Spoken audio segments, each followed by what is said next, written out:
So, wait mag-isa ka. May kinagay po ako kasi mahirapan ako sa ano eh. Okay, so medyo kinakabahan lang. Once again, okay, happy birthday po, Pastor. So, simulan mo na po. Madilim ang kalangitan, nag-iisip, nalilito, naguguluhan. Ito ang tinig ng isang henerasyon na nagtatanong kung saan walang direksyon. Pagtahag sa kinabukasan, tiro lahat ay nagbago dahil sa instrumento. Instrumento na ginamit ni Kristo, Pastor Daniel Navarro ang pangalan. Marahil din natin alam kung saan talaga siya nagmula.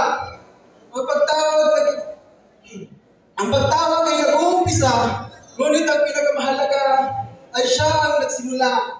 Nagawain dakila dito sa lugar ng Barangay Santa Maria, Mabalacat, Pampanga.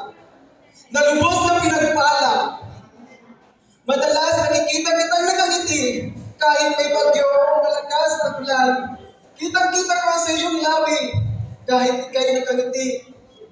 May mga bagay na batid mo na hindi mo maitatanggi sa mga tuhod mo at sa mga kamay may tatak ng luha. Doon mo lamang sa Diyos na sasabi. Dahil ayaw ipakita sa amin na ang aming pastor ay maraming pilati, hindi mo man alam kung saan nagmula ang talagay mong lakas. Ang taglay mong lakas. Lakas na gustong patunayan na ang pag-ibig na wakas ng Diyos na dakila ay di magwawakas. Pastor Daniel Navarro, wala man siyang mga medalya o mga exam na kailangan niya ipasa. Ngunit sa salita ay higit pa sa mga salita ng mga nagtalubhasa. Dahil ang bawat kanyang binibigkas ay hindi sa sariling pangunawa, ngunit galing sa Diyos at talata ng Biblia.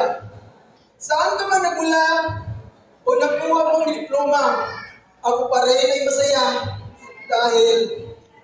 dahil may nagbibigay sa amin ang importansya sa buhay na walang halaga dahil si Kristo ay di pa kilala. Paano kung di kita nakilala? Lagi kong iniisip, minumuni ang mga bagay na ito. Ano ang buhay ko kaya?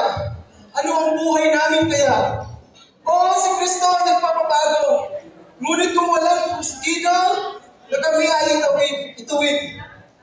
Sa madilim na paligid, na may mga diponyong maligid, upang kami ay kulong sa kadilimang walang patid. Paano kung di kita nakilala? Marahil ako pa rin ay nagturusa sa sumpang dala-dala na namana-mana ko pa sa mga ninonong dinagakilala sa Diyos na dakila. Kaya kami sa iyo ay nagpapasalamat dahil hindi dahil sa iyo, hindi dahil sa payo mo, talagang ako ngayon ay napahama.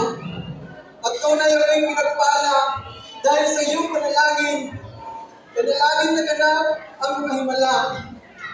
Mga pagpapalang isukat tinakala, di man karapat-dapat, ngunit aking napamasa. Salamat, Pastor. Ika'y aking nakilala. Di ko alam kung ilang timbang ang binuhos na luha ng iyong mga mata. Ako lamang ay makakilala. Nagsubok ka ng iyong buhay at buong pagkatao. Naglilingkod ka sa Diyos na may katapatan. Kaming di mo kadugo, patuloy na nilalapitan, inaalagaan para makarating sa kaharian. Maraming mga kasalanan ay tinatanim pa din sa isipan na walang armas, batas, o rihas. Walang kaganapan o karamdaman ang kayang tumapos sa kabutihan ng Diyos. Pastor Daniel Navarro ang iyong ngalan. Hindi sapat ang pasasalamat sa iyong mga sakripisyo sa mga pagpapagal at alangin sa mga kagaya ng minsan ay perwisyo. Hindi madali sa ministeryo, pero nanatili kayong may galak sa puso. kung paano kayo umawit, sa kung paano man nagbibigay saya ang iyong mga tuwa, ang iyong mga tawa, sa kung paano ninyo bigkasin ang salita ng Panginoon, ganoon namin kainit tanggapin ang inyong paglilingkod. Sa kung paano sumikat ang araw, ay ganoon din ang pagtaas ng aming mga kamay sa pagpuri sa Panginoon, sa pagbigay sa amin ng pastor na tagapagturo, na tagatuwid ng aming mga liko. Dahil ito ang mahiyahing paraan, bumubuhos ang pasasalamat, yung pagsasabing, mahal namin kayo.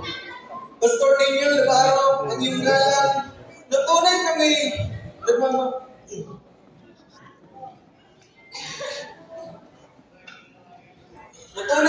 namamangka na kung sa buhay ninyo, madami ang pinagpalang lubos.